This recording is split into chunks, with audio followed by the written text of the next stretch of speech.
Sayyidina Umar itu pernah ngubur anaknya hidup-hidup. Itu namanya siapa? Sayyidina Umar. Saking galaknya Sayyidina Umar itu kalau misalkan ada musuh, berapapun musuhnya, dia cukup dengan sendirinya. Itu namanya Sayyidina Umar. Ada sahabat pengen minta kuncinya kepada Sayyidina Umar, gimana caranya supaya kagak kalah sama istri. Kira-kira dia dapat ilmunya atau enggak, Bu? Enggak. Enggak, Bu. Kenapa? Ini. Ketika sahabat tersebut datang ke Sayyidina Umar, itu Sayyidina Umar sebangga itu pada saat itu seorang presiden itu lagi dimarahin sama istrinya. Jadi kalau misalkan Pak Warsono sekarang itu suka dimarahin, itu titisan Sayyidina Umar. Titisan Sayyidina Umar.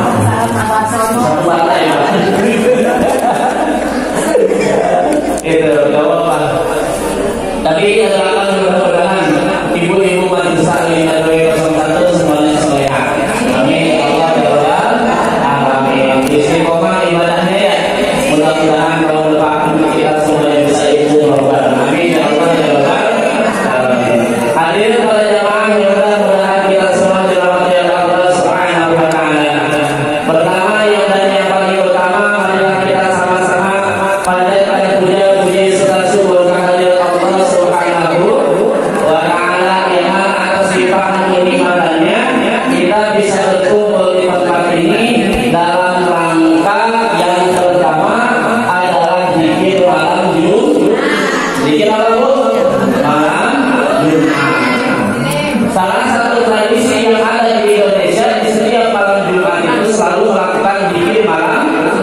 Di antaranya supaya baca apa Bu? Ya. Pertanyaannya, kenapa kita harus dipilih pada malam Jumat? Yang pertama, kenapa kita harus berdiri di malam Jumat? Yang pertama, malam Jumat itu adalah awalul mustajabah, waktu diijabah doa. Waktu apa Bu? Waktu diijabah doa. Ada yang tahu doa itu apa? Permohonan sama siapa? Allah. Kenapa kita harus mohon sama Allah? Karena kita itu banyak kebutuhan. Karena kita banyak kebutuhan. Kita pengen mobil, kita pengen rumah, kita pengen harta banyak, kita pengen apa yang kita inginkan. Kalau kita contoh Pak Ustadz Wasono pengen mobil, datang ke Pak RW, kira-kira dikasih gak sama Pak RW? Minjem aja.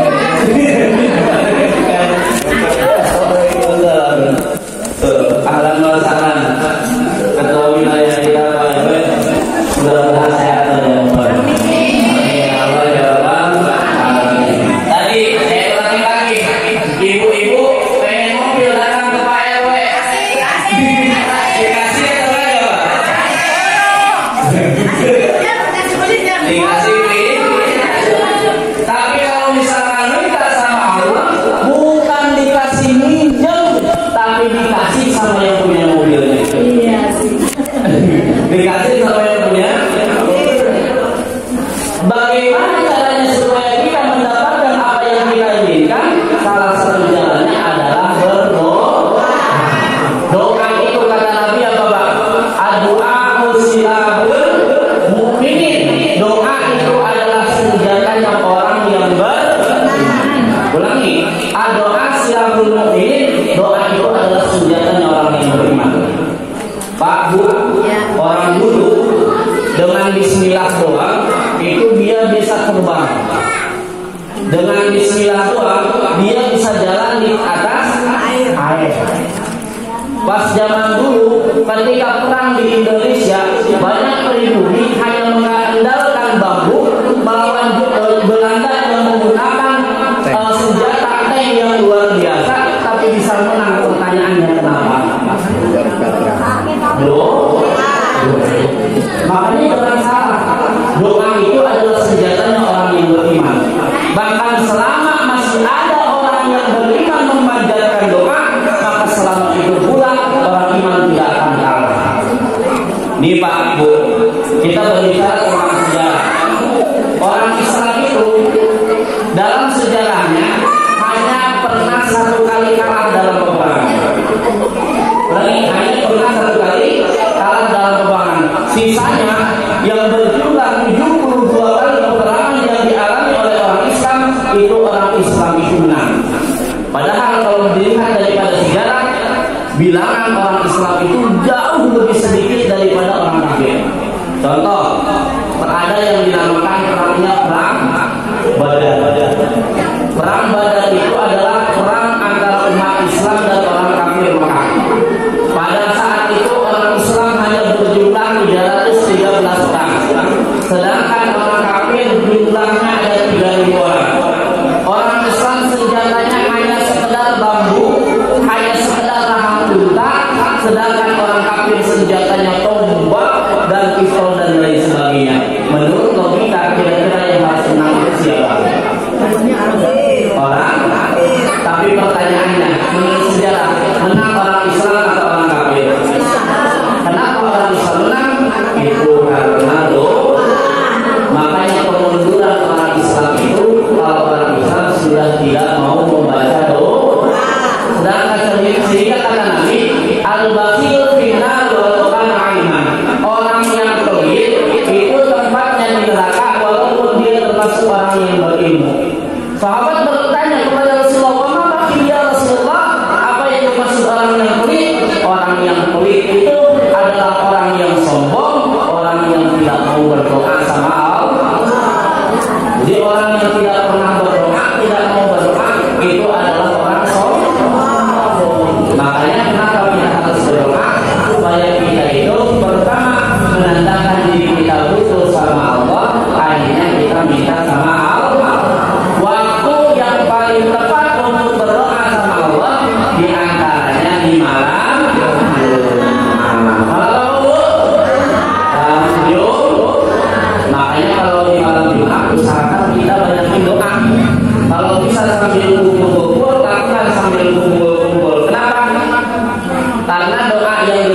berkumpul-kumpul, bahkan sampai jumlahnya 40 orang, kata Nabi, itu doanya itu laisa bimustahil ijabati, itu mustahil akan ditolaknya oleh Allah.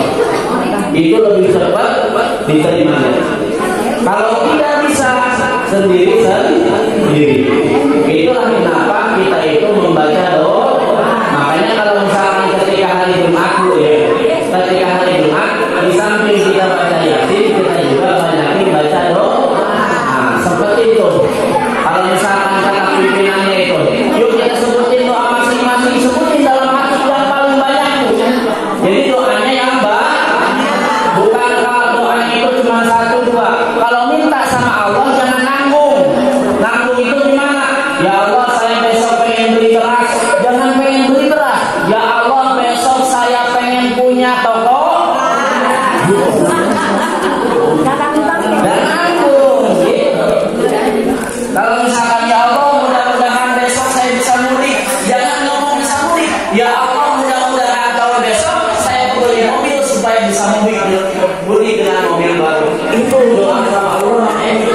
Jangan coba kayak gini. Di antara kita mungkin yang punya harta banyak itu sedikit. Kenapa? Karena sedikit di antara kita yang minta harta banyak sama Allah. Kita itu mintanya sama Allah cuma apa? Sehat, panjang umur, nanggung. Kalau minta sama Allah itu yang gede. Ya Allah, berikan saya mobil 100. Jangan nanggung. Ya kalau misalkan kita minta mobil 100, siapa tahu kalau misalkan Allah lagi ini, udah kalau minta 100, bisa cuma kita kasih di dunia kan lumayan. Kalau minta 1 kagak dikasih, mana kan? Makanya banyakin doanya sama Allah. Yakin setiap doa akan dijawab oleh Allah Subhanahu wa Ta'ala. Kita doain mudah-mudahan semua doa yang kita panjatkan pada hari ini dan di Jumat yang lalu diterima oleh Allah Subhanahu wa Ta'ala. Amin ya Allah ya Rabbal alamin. Kemudian salawat dan salam kita sama-sama sanjungkan kepada panutan alam yang Nabi Muhammad sallallahu alaihi wasallam. Dan lupa kepada sahabatnya, tabi'in dan tabi'atnya, dan mudah-mudahan kita semuanya diakui sebagai umatnya yang insyaallah akan mendapatkan syafaatul darinya. Amin ya Allah ya Rabbal alamin. Hadirin para jemaah yang mudah-mudahan kita semua dirahmati oleh Allah Subhanahu wa Ta'ala. Pada saat ini kita ibu-ibu mengadakan santunan anak yatim. Kenapa? Karena anak yatim itu adalah salah satu yang harus kita santuni. Harus anak yatim itu yang harus kita berikan kepedulian dari diri kita. Bahkan kata Nabi, salah satu orang yang memiliki keimanan yang benar kalau dia memiliki kepedulian terhadap orang lain, di antaranya adalah anak yatim. Bahkan dalam hadis Rasulullah sallallahu alaihi wasallam mengatakan, ana wa kafirul yatim fil jannah hatta bisababani wal usab. Ini keutamaan bagi orang yang menyantuni anak yatim. Kata Rasulullah, saya dan orang yang mengurus anak yatim itu akan bersama-sama di surga. Akan bisababani wal usab, seperti telunjuk dan jadi tengah orang yang senang menyantuni anak yatim. Pertanyaannya, kenapa sih Nabi itu sangat menganjurkan untuk menyantuni anak yatim? Nabi sendiri yatim. Betul. Karena Nabi sendiri yatim. Nabi Muhammad itu lahir dalam keadaan yatim karena ketika lahir bapaknya sudah kagak ada. Siapa nama bapak Nabi Muhammad? Abdullah. Kemudian ketika lahir dalam keadaan yatim, diasuh oleh ibu asuhnya yang bernama Halimatus Sa'diyah sampai usia 4 tahun. Dibalikin sama ibunya di usia 6 tahun, ibunya meninggal. Nabi Muhammad usia 6 tahun, ibunya dan bapaknya sudah kagak. Yatim diasuh sama siapa? Kakeknya. Sampai usia berapa tahun? Di usia 8 tahun kakeknya meninggal. Adiknya diasuh oleh pamannya yang bernama Abu. Tapi kalau misalkan Nabi Muhammad, walaupun dia itu Nabi Muhammad itu sudah menjadi anak yang luar biasa. Berarti anak yang luar biasa. Kenapa? Karena Nabi Muhammad itu sudah dididik mandiri semenjak dia usia kecil. Lihat, kalau misalkan kita lihat kegiatan Nabi Muhammad ketika kecil, apa yang dilakukan oleh Nabi Muhammad? Mengembala. Ada nggak anak usia 8 tahun mengembala kambing? Sekarang hanya ada yang mengembala apa yang sekarang? Dulu anak kecil Nabi Muhammad, anak kecil membantu orang tuanya. Sekarang banyak anak menyebut orang tua. Makanya yuk kita jadi berdoakan mudah-mudahan anak-anak kita soleh dan soleha.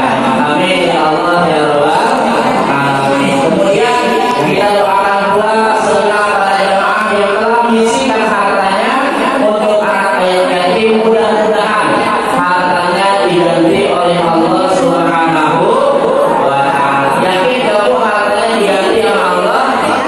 Yakin digantinya pengen berapa? Banyak. Bukan sekali lipat, 2 kali lipat, tapi pengen banyak. Kita masih sedekah 1.000, mudah-mudahan Allah ganti 1 juta. Amin. Kita masih sedekah 2.000, kita mudah-mudahan Allah ganti 2 juta. Amin.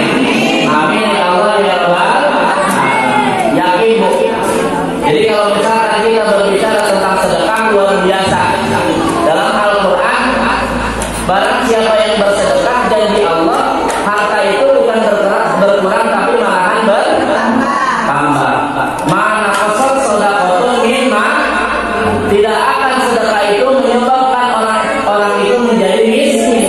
Akan tetapi yang menyebabkan orang miskin bukan sedekah tapi sifat kegigiran. Apa Bu? Kegigiran. Apa yang dimaksud dengan kegigiran? Pelit, masjid, butuh kasiran. Pelit, orang yang butuh kasiran itu artinya apa? Orang yang pelit itu adalah orang. Kalau misalkan orang yang pelit itu salah satu cara Allah akan menghancurkan hartanya. Makanya kayak gini Bu, kalau kita pengen kaya kuncinya satu, sedekah. Gak percaya ibu sedekah. Gak percaya ibu, insya Allah kita akan menjadi kaya. Amin, amin.